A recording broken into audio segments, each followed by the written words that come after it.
Hello guys. एक डाकू और पंडित जी की कहानी। पुराने ज़माने की बात है। एक गृहस्थ के घर भागवत कथा हो रही थी।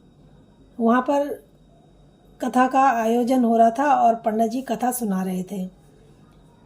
भागवत के आधार पर संक्षेप में भगवान की जन्म की कथा सुनाई जा रही थी। पंडित जी वर्णन करते हुए कहते हैं, एक मधुर पाठ गाया, मधुर गान गाया पंडित जी ने और कथा में मस्त हो गए। उसी समय एक डाकू जिनके घर में कथा हो रही थी, उनके घर में एक डाकू घुस जाता है और अंदर से सारे जेवरात वगैरह पैसे उनके बटोरने लगता है। तभी उसके कानों में बाहर पंडित जी की आवाज़ गूंजती है। पंडित जी कहते हैं, पंडित जी बता रहे थे कि प्रातः काल का समय था। तभी कृष्ण भगवान के सभी जो कृष्ण भगवान की कथा है वो सुनाने लगते हैं। उन्हें आवाज़ अपने दोस्त आ गए उनके और सारे ग्वाले, और उन्हें आवाज़ देने लगे। कहा कि कहाँ हो, चलो जल्दी। तो नंद रानी अपने पुत्रों को उठाती है और उनको तैयार करती है, उनको माखन मिश्री का भोग लगाती है और वो ग्वाले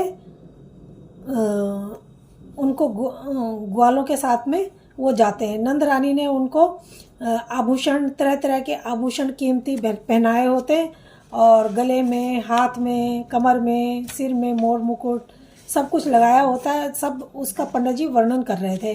अब जो चोर होता है उसके कानों में जब उसकी आवाज़ आती है कि पंडित जी ऐसे ऐसे बता रहे हैं और वो वृंदावन में रहता है, तो चोर जो है चोरी छोड़ देता है। वो सोचता है कि ये छोटी मोटी चोरी क्या करनी, बड़ा ही हाथ मारा जाए, चल के उन्हीं को पकड़ता हूँ जिन्होंने इतने कीमती गहने पहने हुए हैं। अब वो पंडित जी की बात सुनता है पूरी और कथा को जो ख़त्म होने का इंतज़ार करता है।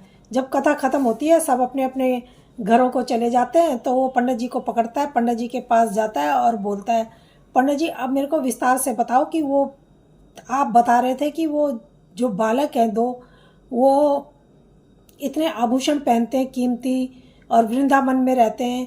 अब आप ये मेरे को ये बताओ कि वो मिल कहाँ सकते हैं, वो मुझे कैसे मिलेंगे। तो पंडित जी सोचते हैं कि ये कोई पागल ही लगता है मुझे। पंडित जी कहते हैं कि तुमने उनसे मिलके क्या करना है।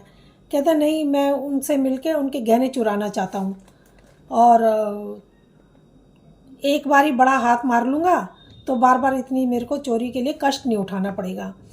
तो पंडित जी सोचते हैं ये तो पागल ही आदमी है। तो उसको वो बताते हैं, कहते हैं चलो मेरे साथ, मैं किताब में से देख के सारा तुम्हें अच्छी तरीके से बताता हूँ। अब पंडित जी उसको ले जाते हैं अपने साथ और बताते हैं कि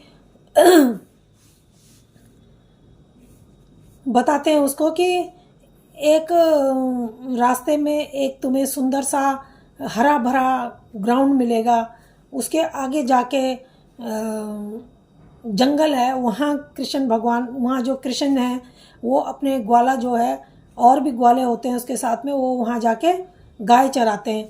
और वहाँ कहता है वो वहाँ रोज़ आते हैं। कहता है हाँ वो रोज़ आते हैं। और डाकू अब चलता है जी वहीं।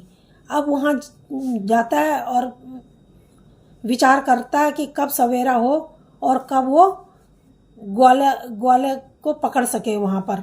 और वो कदम के पेड़ पे चढ़ जाता है और इधर उधर देखने लगता है और सोचता है कि जो ही उसको बंसी की आवाज़ आती है वो समझ जाता है कि वो आ गया, बंसी बज रही है, वो आ गया।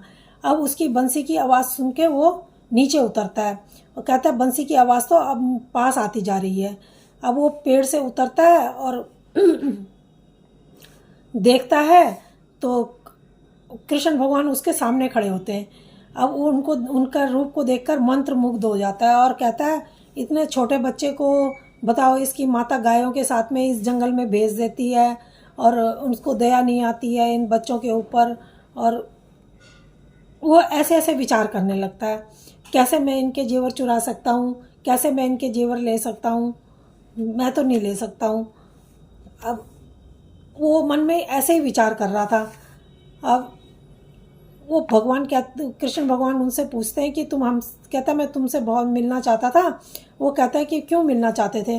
वो कहता है कि मैं इसलिए मिलना चाहता था, लेकिन अब मेरा विचार बदल गया है कि आपके जेवर चुराऊं। मेरे को नहीं चाहिए जेवर। मुझे तो ऐसा करना कि तुम रोज़ ऐसे ही यहाँ पर मिल जाया करो और अपने दर्शन मुझे दे दिया करो। अगर नहीं मिलोगे तो मेरे प्राण निकल जाएंगे। तो कृष्ण भगवान कहते हैं कि तुम जिस चीज़ को लेने आए हो वो तो ले लो। वो कहता है नहीं, मुझे नहीं चाहिए जेवर। मैं लेने तो आया था लेकिन मुझे नहीं चाहिए। तुम बहुत छोटे हो और इतने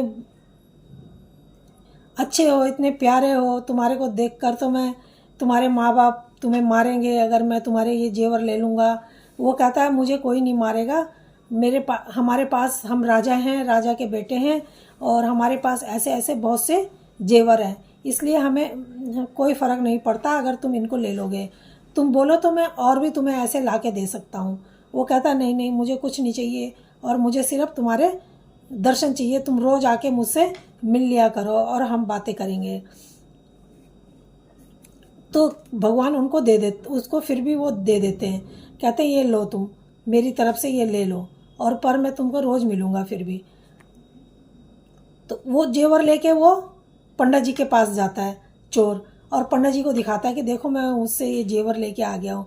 पंडित जी कहते हैं कैसे लेके आया? तो वो सारा जो भी बात घटना घटी होती है वो सारा पंडित जी को बताता है। और पंडित जी कहते हैं क्या तू मेरे को दिखा सकता है उनको? कहता है हाँ मैं दिखा सकता हूँ, चलो मेरे साथ। अब पंडित जी को लेके वो उधर ही जंगल में चल पड़ता है। जब वो वहाँ जाता है, फिर कदम के पेड़ पे चढ़ता है, इधर उधर देखता है, तो फिर उसको बंसी की आवाज़ आती है। वो नीचे उतर जाता है। वो कहता है कि देखो बंसी की आवाज़ आ रही है। तो पंडित कहता है मेरे को तो नहीं आ रही है। वो कह रहा है देखो पास आती जा रही है आवाज़। पंडित कहता है मेरे को तो नहीं सुनाई दे रही। वो जैसे ही नीचे उतरता है, थोड़ी देर में उस चारों तरफ प्रकाश फैल जाता है। वो कहता है देखो कितना उजाला हो गया, कितना प्रकाश फैल गया, तेज, कितना तेज है इन किरणों में। वो मेरे को उनकी छवि भी धुंधली दिखाई दे रही है, साफ साफ नहीं दिखाई दे रही है। तो पंडित को वो सब नहीं दिखता है। वो कहता है कि मेरे को विश्वास ही नहीं हो रहा। इसलिए पंडित जी जो,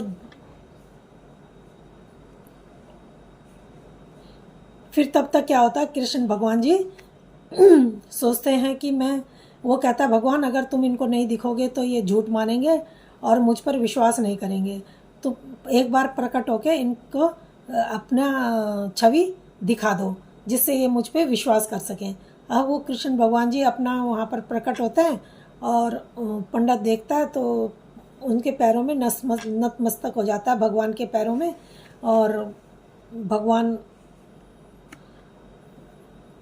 को पाकर वो धन्य हो जाता है।